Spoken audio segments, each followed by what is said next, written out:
Margaret Maggie Shune had been tending her vegetable garden when the sky split open above her small farmhouse in rural Nebraska. The 70-year-old grandmother looked up from her tomatoes, squinting through her wire-rimmed glasses at the massive shadow that blotted out the afternoon sun. "Well, that's new," she muttered, wiping dirt from her weathered hands on her floral apron. The spacecraft that descended was unlike anything from Earth's science fiction movies. It resembled a twisted cathedral made of living metal, with spires that pulsed with bioluminescent veins. As it settled onto her cornfield with surprising gentleness, crushing only a few stalks, Maggie noticed the intricate patterns carved into its hull looked almost organic. Like the bark of an ancient tree, the ship's entrance dilated like an iris and three beings emerged. Maggie had seen enough alien invasion movies with her grandchildren to know this wasn't going to be a friendly visit. But she maintained her composure with the same calm that had carried her through raising 6 children. Losing her husband to cancer and surviving the Great Recession, the aliens were tall and elegant, standing nearly 8 feet in height. Their skin was pale silver, almost translucent, revealing a network of purple veins beneath. They moved with fluid grace, their elongated limbs bending at angles that seemed impossible for human joints. Their faces were narrow and angular, with large, multifaceted eyes that shifted color from deep blue to violet to amber as they observed their surroundings. The center alien stepped forward, its voice emerging not from any visible mouth but seeming to vibrate from within its chest cavity. The sound was melodious but alien, like whale songs mixed with crystal chimes. "Primitive human," it spoke, the words somehow translated directly into Maggie's mind. "I am Executor Zelthara of the Dominion Fleet. You have been selected for the sacred feeding." Maggie raised an eyebrow and crossed her arms. "Selected for what now? And who are you calling primitive?" "I've got a master's degree in biochemistry, thank you very much." The 3 aliens exchanged what might have been looks of amusement, their eye colors shifting to synchronized patterns of gold and green. "Your species' educational achievements are irrelevant," Zelthara replied. "Your physical form shows clear signs of age and deterioration. You are perfect for the ceremony." "Listen here," Maggie said, stepping closer despite the aliens towering over her. "I may be 70, but I still do CrossFit 3 times a week, run a food bank, and just last month I arm wrestled my grandson's football team. So whatever ceremony you're planning, maybe pick someone else." The second alien, slightly smaller with deeper purple veining, spoke up. Its mental voice carried tones of mockery. "This creature displays typical human delusion about its own capabilities. Observe its fragile bone structure, the deterioration in its muscular system, the obvious signs of cellular decay." "Dr. Vashti speaks truth," Zelthara agreed. "Your species' lifespan is laughably short, and you represent the final stage before death. This makes you ideal for our purpose." Despite the growing concern in her gut, Maggie maintained her grandmother demeanor, the same tone she used when her teenage grandchildren got too mouthy. "And what exactly is this purpose?" "Because I've got a casserole in the oven and book club at 7. The third alien, who had remained silent, finally spoke. This one appeared younger, with fewer of the intricate scarification patterns that marked the other's skin. "Grandmother Human, I am Scholar Zeph. Your species intrigues me. Perhaps we should simply observe rather than—" "Silence, Zeph," Zelthara commanded sharply. "The Council of Dominion has spoken. This system falls under our jurisdiction now, and we require sustenance for the Great Devourer as we establish our presence here." Maggie felt a chill that had nothing to do with the Nebraska wind. "Great Devourer?" Dr. Vashti's eyes shifted to a pleased orange hue. "A magnificent creature from our homeworld of Kethmoran. It has served the Dominion for over 3,000 of your years, consuming the elderly and infirm from conquered worlds. Their life force sustains it and grants it the power to terraform planets to our specifications." "Terraform?" Maggie asked, though she was beginning to understand the horrible implications. "Yes," Zelthara confirmed. "Once the Devourer feeds on enough of your species' aged population, it will reshape this world's atmosphere and ecosystem to better suit Dominion physiology. Your people will find the new environment challenging. Zeph shifted uncomfortably, his scarification patterns darkening. Executor, the preliminary scan suggests this human shows unusual genetic markers. Perhaps we should— Enough! Zelthara's mental voice boomed with authority. The ceremony begins now. Before Maggie could react, a translucent force field surrounded her. She pushed against it, but her hands met solid resistance. The field began to lift her off the ground, and despite her struggles, she found herself floating toward the alien ship. Now just wait a minute, she called out, but her protests were ignored as she was drawn into the vessel's interior, the inside of the ship. Defied physics as Maggie understood it. The corridors seemed to curve in impossible directions, and she glimpsed chambers that appeared larger on the inside than the outside. Bioluminescent panels pulsed with soft light, and the air carried a scent like ozone mixed with cinnamon dot as they traveled deeper into the ship. Maggie passed through areas that seemed more like a living organism than constructed technology. Walls rippled with what looked like breathing, and floor surfaces adapted to each step. Other aliens moved through the corridors, some similar to her captors, others completely different. She saw beings that looked like walking crystal formations, others that seemed to be made of liquid light, and creatures that defied easy description. Finally, they arrived at a vast chamber that took Maggie's breath away. The space was enormous, its ceiling disappearing into shadows above. At the center sat a creature that could only be the Great Devourer. And it was not at all what Maggie had expected. Rather than a traditional dragon, this being appeared to be part reptile, part energy and part something else entirely. Its body was roughly serpentine but seemed to phase in and out of physical existence. Scales the size of dinner plates covered portions of its form, while other sections appeared to be made of swirling galaxies. Its head was massive, with intelligence burning in eyes that held the depth of nebulae.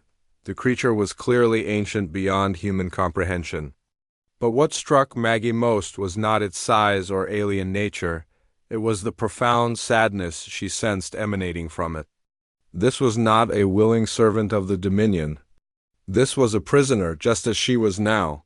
"Behold," Zelthara announced with reverence, "the Great Devourer, bound to serve the Dominion through sacred rituals older than your species' existence. It requires sustenance to maintain the power that makes our expansion possible." The force field lowered Maggie to a platform near the creature's massive head. Around the chamber's perimeter, she could see hundreds of Dominion aliens gathering to witness the ceremony. Their eyes gleamed with anticipation, and she heard mental whispers of excitement and religious fervor. Dr. Vashti approached, carrying an ornate device that resembled a tuning fork made of crystalline material. The feeding ritual requires specific frequencies to weaken the prey's life force before consumption. This ensures the devourer receives maximum nourishment while the subject experiences minimal awareness of the process. "How considerate," Maggie replied dryly, though her heart was pounding. As Dr. Vashti activated the device, harmonious tones filled the chamber. The sound was beautiful but alien, and Maggie felt an odd sensation, as if something inside her was being gently pulled toward the surface. Around her, the gathered aliens began to chant in their musical language, their voices creating complex harmonies that resonated through the ship's living walls. Zeph approached reluctantly, carrying what appeared to be ceremonial restraints. "Forgive me, Grandmother Human. I argue against this, but I am bound by Dominion law." Maggie looked at the young alien with genuine kindness. "I can see you've got a good heart, son. Don't let them take that away from you." Zeph paused, his scarification patterns shifting to deep purple. What Maggie was learning indicated strong emotion among his species. "You face death with such calmness. Is this typical of aged humans?" "Death's not something you fear when you've lived a full life," Maggie replied. "But I'm not planning on dying today, if I can help it." Zelthara approached the platform, raising his arms to address the gathering. "Witness now the power of the Dominion. As our ancestors have done for millennia, we feed the weak to the strong, the old to the eternal, the conquered to the conquerors." The crowd's chanting reached a crescendo, and the Great Devourer began to stir. Its massive head turned toward Maggie, and she found herself staring into eyes that held the accumulated suffering of thousands of years. But beneath that suffering she saw something else, a spark of the being this creature had been before its enslavement. "You're not really a monster, are you?" Maggie whispered too quietly for the aliens to hear. "You're just as trapped as I am?"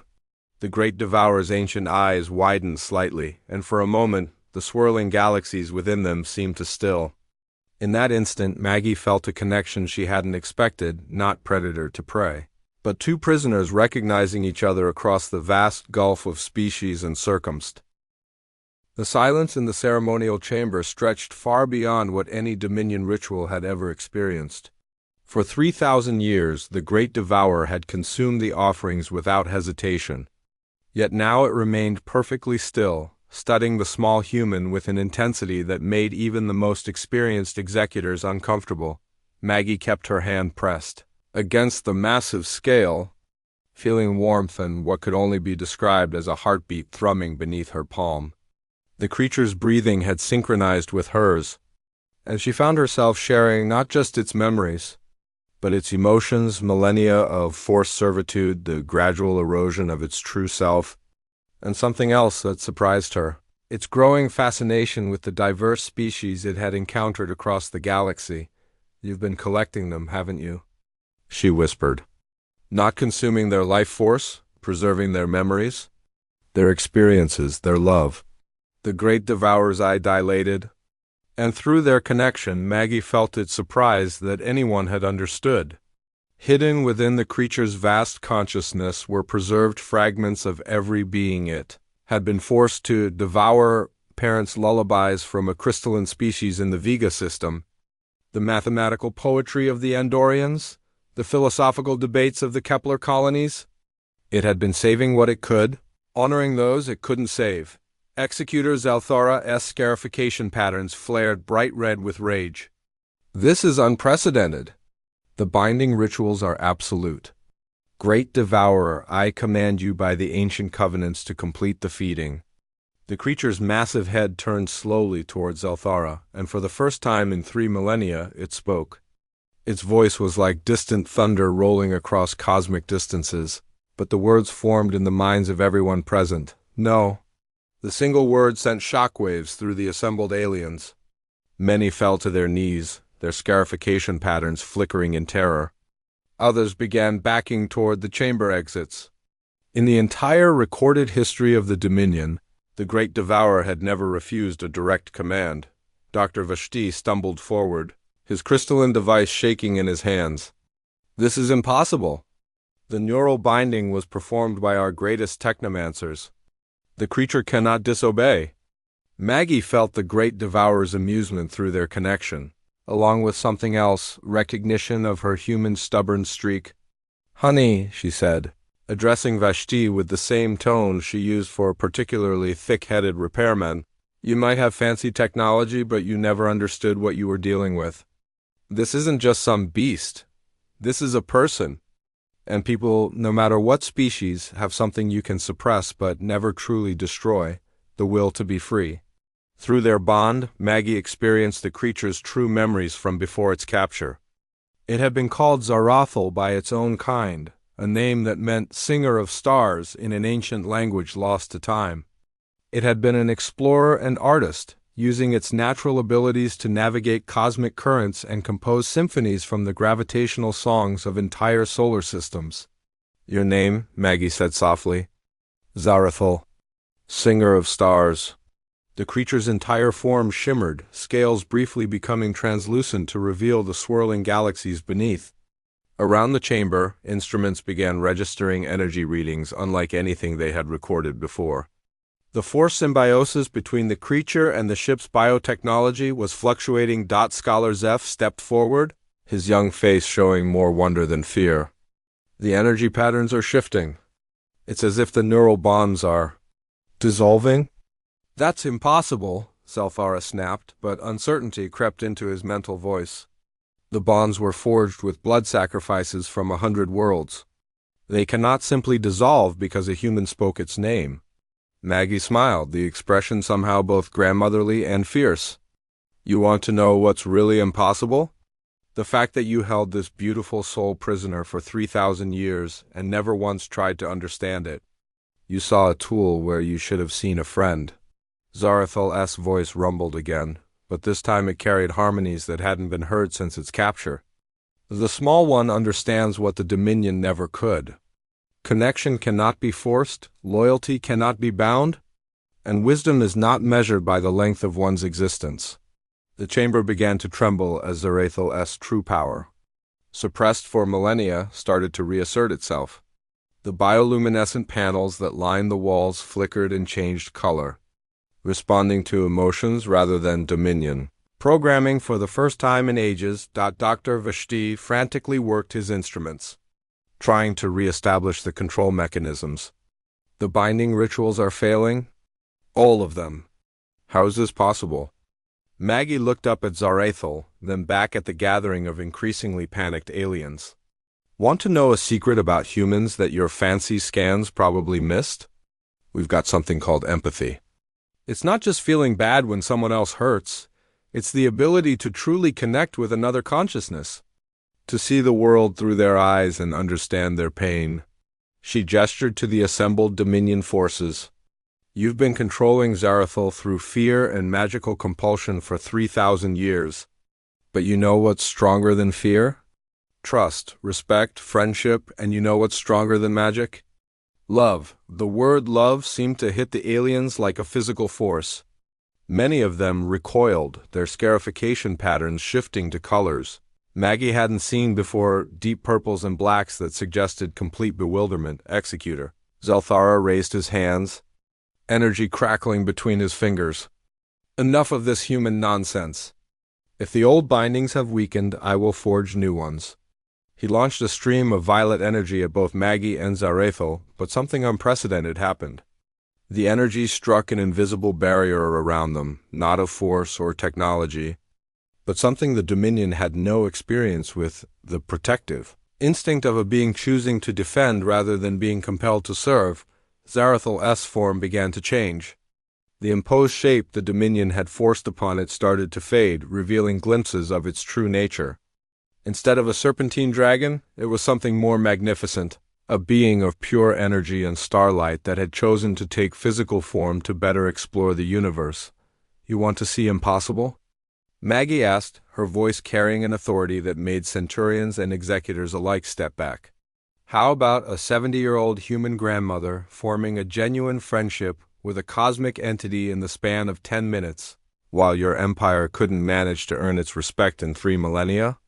Through their connection, Maggie felt Zarathal's joy at being truly seen and understood for the first time since its capture. But she also sensed something else. The creature was preparing to break free entirely. And when it did, the resulting energy release would likely destroy the ship and everyone in it, including her. Wait, she said, placing both hands against the nearest scale. If you break free like this, you'll kill everyone here, including the young one who tried to speak up for me. That's not who you are, Zarathal. You're not a destroyer, you're a singer of stars. The cosmic entity paused, its form stabilizing as it considered her words. Around them, the Dominion forces watched in terrified fascination as their supposedly primitive captive negotiated with their most powerful weapon. Scholar Zeph, whose scarification patterns had shifted to a color Maggie was learning indicated hope, stepped closer despite the danger. Grandmother human, what you have done should not be possible according to all our science and understanding. How did you form this connection? Maggie looked at the young alien with genuine warmth.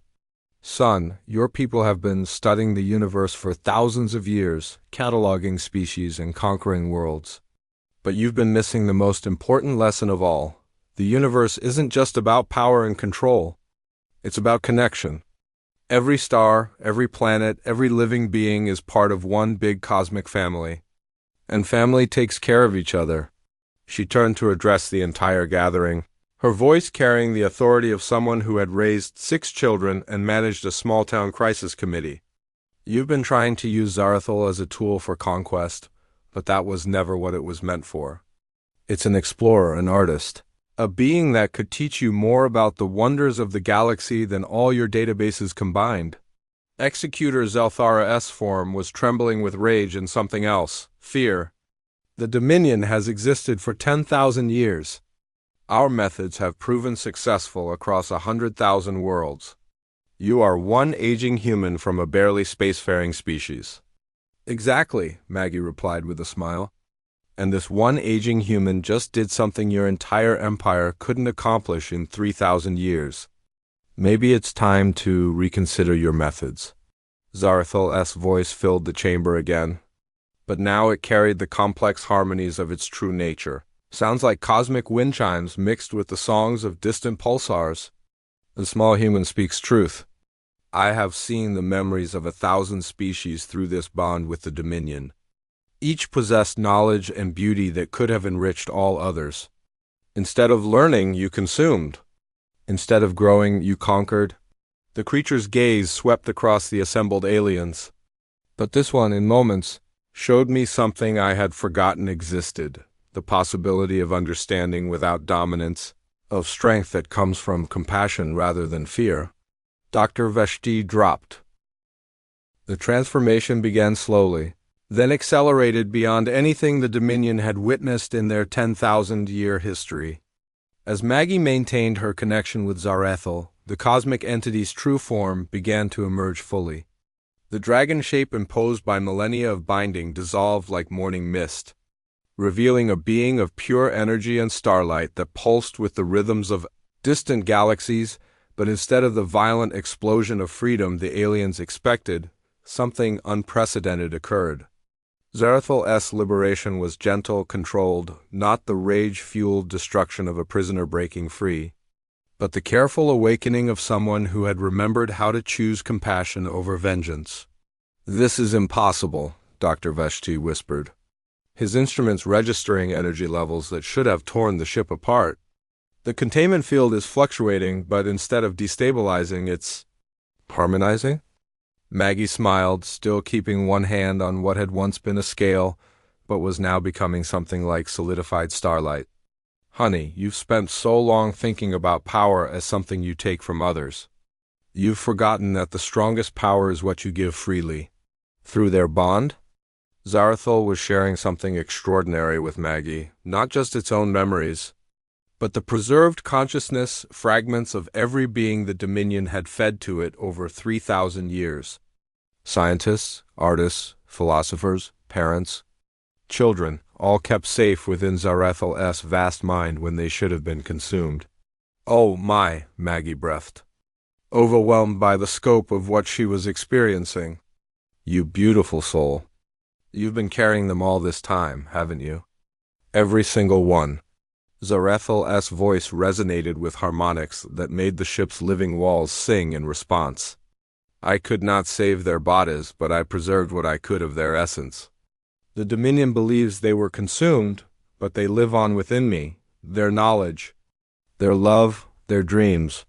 Executor Zelthara, his scarification patterns now cycling through colors that indicated complete psychological overload, stepped forward with his remaining authority figures.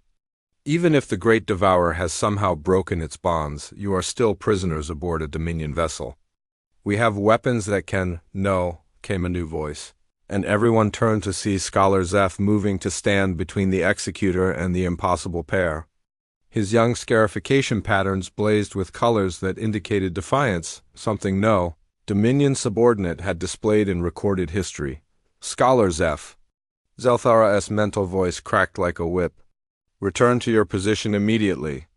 But Zeph looked up at Maggie and Zarathal with wonder in his multifaceted eyes. "I have studied xenobiology for 40 cycles, Executor. I have analyzed the biological and psychological structures of 1,000 species. But I have never observed anything like this connection. It defies our understanding of evolutionary development, psychological bonding, and energy manipulation." He turned to address the gathering. "This human achieved in moments what our empire could not accomplish in millennia, not through superior technology or force, but through something we classified as primitive emotion, perhaps ... Perhaps we have been approaching the universe incorrectly." A ripple of shock ran through the assembled aliens. Open questioning of Dominion methods was not just forbidden, it was considered a symptom of mental breakdown, requiring immediate treatment. Maggie looked at the young scholar with genuine pride. That takes courage, son. Questioning everything you've been taught isn't easy at any age. Dr. Vashti suddenly straightened, his scarification patterns shifting to the rapid cycling that indicated intense calculation. Wait, the energy readings. They're not just from the broken bonds. There's something else happening. Through their connection, Maggie felt what he was detecting. Zarathul wasn't just freeing itself, it was undoing the changes the Dominion had made to the ship's living systems. The biotechnology that had been twisted to serve conquest was remembering its original purpose, and across the vessel, systems began operating as they were meant to rather than as they had been forced to. The ship, Zeph breathed, watching his instruments with amazement. It's healing? The Dominion's biotechnology was based on enslaved organisms, creatures forced to serve functions for which they hadn't evolved. But as Zarathul's influence spread through the ship's living systems, these creatures began to remember their true natures. The walls stopped pulsing with the harsh rhythms of control and began flowing with gentler patterns of natural growth. The air recycling organisms began producing atmosphere that smelled like spring rain instead of sterile ozone. This is what your technology could become, Maggie said, addressing the increasingly bewildered aliens. Not slaves and tools, but partners, companions. You've been so focused on domination that you never considered cooperation.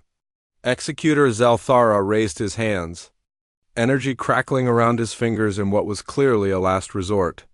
I will not allow 10,000 years of Dominion supremacy to be undermined by one primitive human and a rebellious weapon. But as he prepared to attack, something unexpected happened. The ship itself intervened.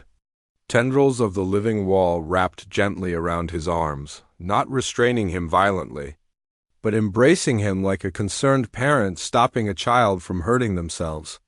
Even your own technology chooses connection over conflict when given the choice, Maggie observed. Maybe that should tell you something.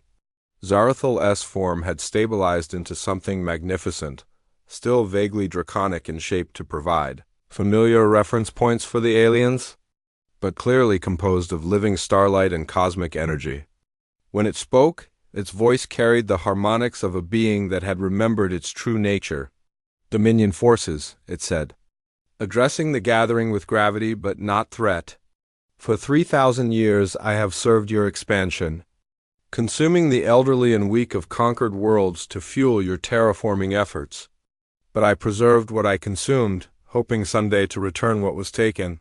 The cosmic entity gestured, and suddenly the chamber filled with images, not projections, but actual manifestations of memory and preserved consciousness.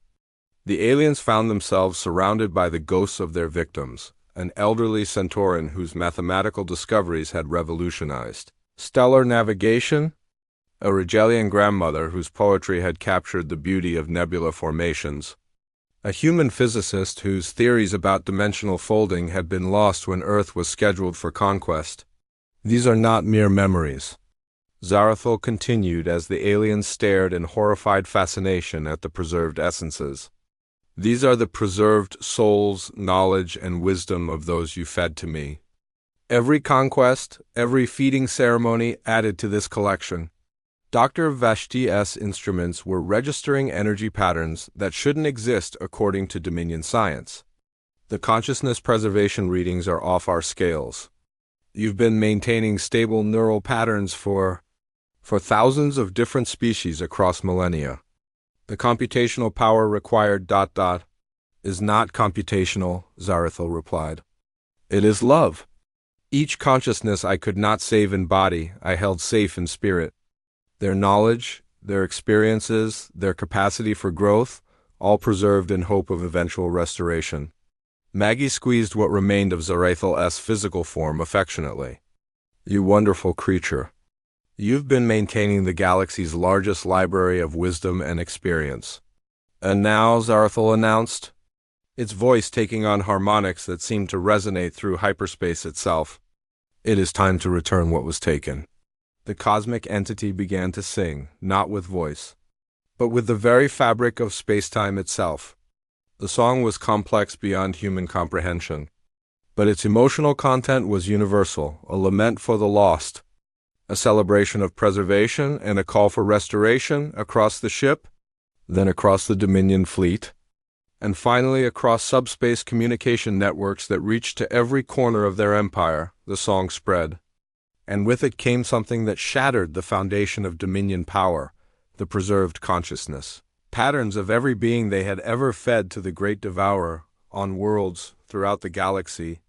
Families who had mourned their lost elders for generations suddenly found themselves able to communicate with preserved versions of their loved ones. Scientists regained access to research that had been lost for centuries. Artists recovered masterworks that had been thought destroyed forever, but more than that, the song carried a message that reached every being in Dominion space. The Empire's primary source of power had not been consuming their sacrificed loved ones, but protecting and preserving them, waiting for the day when they could be reunited. Scholar Zeph was frantically working his instruments, tears streaming down his angular face as he processed the communications flooding in from across Dominion space. Reports from every world in the Empire. Populations are rising up, not in violence, but in celebration. They're singing the same song, and they're no longer afraid. Executor Zelthara collapsed to his knees, his scarification patterns cycling through colors that indicated complete psychological breakdown. 10,000 years. Everything we built... How can one aging human destroy an empire? Maggie walked over to the fallen executor, and with the same gentle authority she had used to comfort her grandchildren through nightmares, placed a weathered hand on his shoulder. I didn't destroy anything, hun.